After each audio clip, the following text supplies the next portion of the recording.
with Len Houwers, Director of Arete Consulting and possibly one of the few independent analysts and commentators on the oil and gas sector in New Zealand. I mean, we had late last year in October one of the biggest events in the gas sector for some time, the Maui outage, 5 days. I think the New Zealand Institute of Economic Research said that had supplies been cut to all gas-dependent users, it's going to cost $175 million a day. Do you feel that all the right questions have been asked of the outage? Have we got enough information about what actually happened or what could have been done?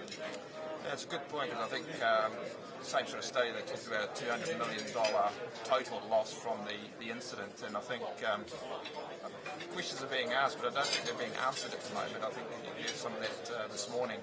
But at a very fundamental level, I think the investigation in terms of the management of the critical contingency itself has probably run its course, and they'll do whatever they need to do from that. But some key questions I think that haven't been asked or answered yet, particularly around a very superficial level. First of all, I guess the root cause of the outage.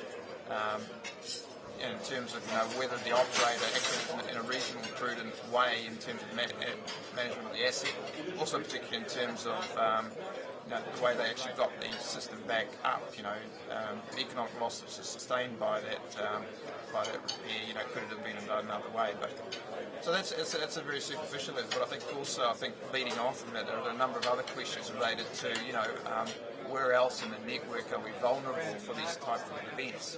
So it's all very well dealing with the particular event on the Maui line, but if you stop there and don't ask the questions about, where else could this happen and what would be the impact if it did, and how would we actually manage that in terms of contingency planning? I mean, those sort of questions need to be asked as well.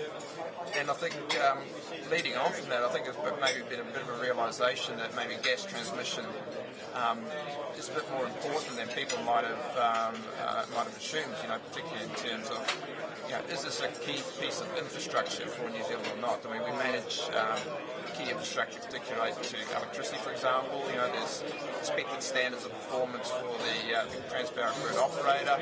I don't see those same standards, certainly in the market, I don't think you see the same standards existing in the gas transmission market. Yet, when you reflect on it, $200 million loss, I think we got it off quite lightly, because if that event had happened in winter with power stations requiring the fuel to power the electricity market, the economic loss would have been a lot greater. Sure.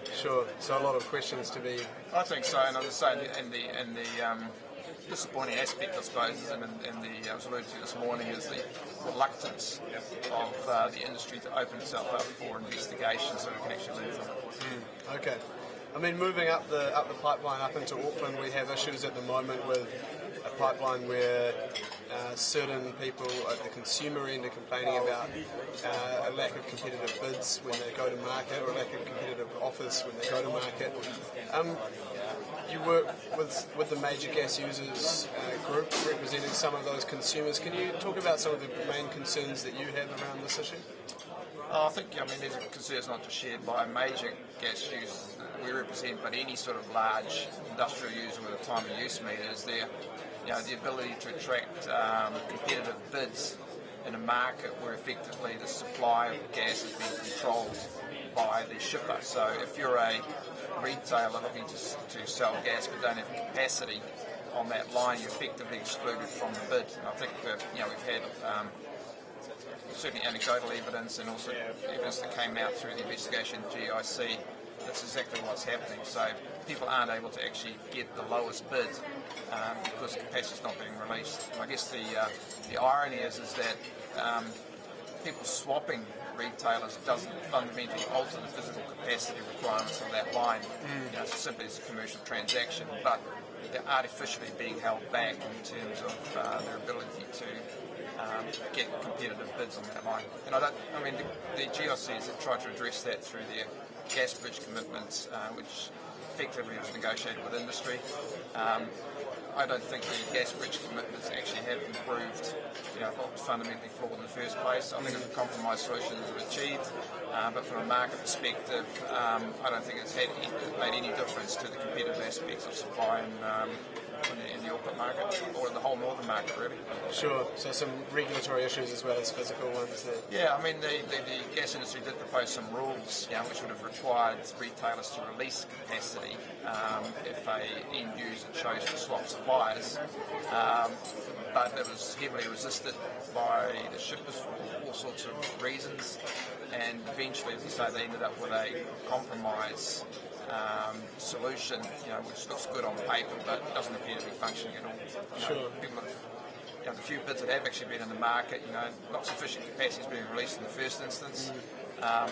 Capacity is only loaned, it's not sold, and it's also a question of the price that the capacity is being released at. So, it hasn't solved the competitive issues. Sure.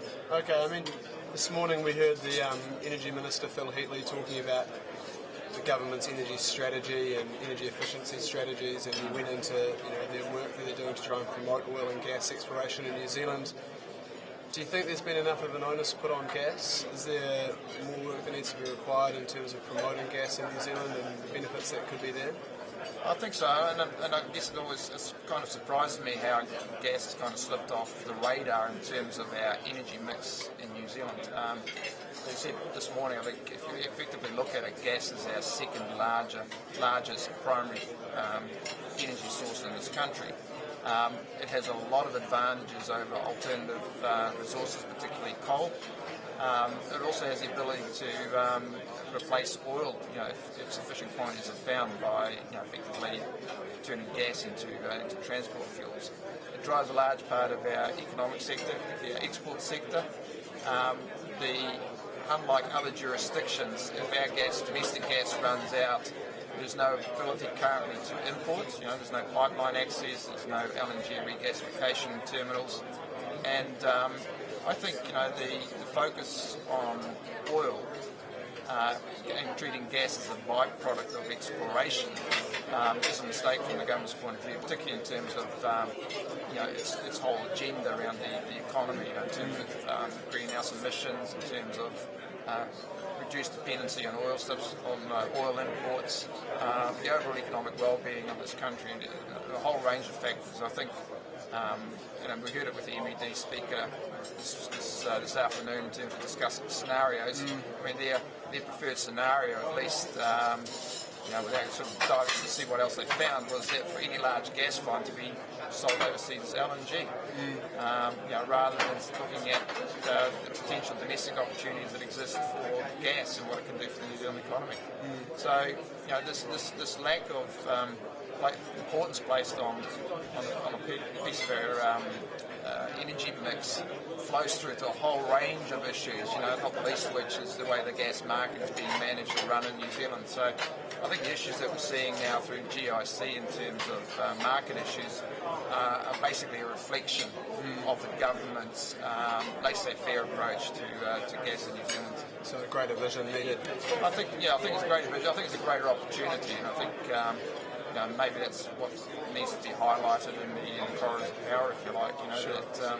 That there are alternatives to just trying to commoditise gas in the LNG market globally, and pretending that New Zealand can actually compete with Australian West Coast, Australian East Coast to Northern Hemisphere markets. That in any shape or form competitive in that aspect. So let's try and develop gas for New Zealand, both to strengthen our economy in terms of import substitution, but also create opportunities for export as well.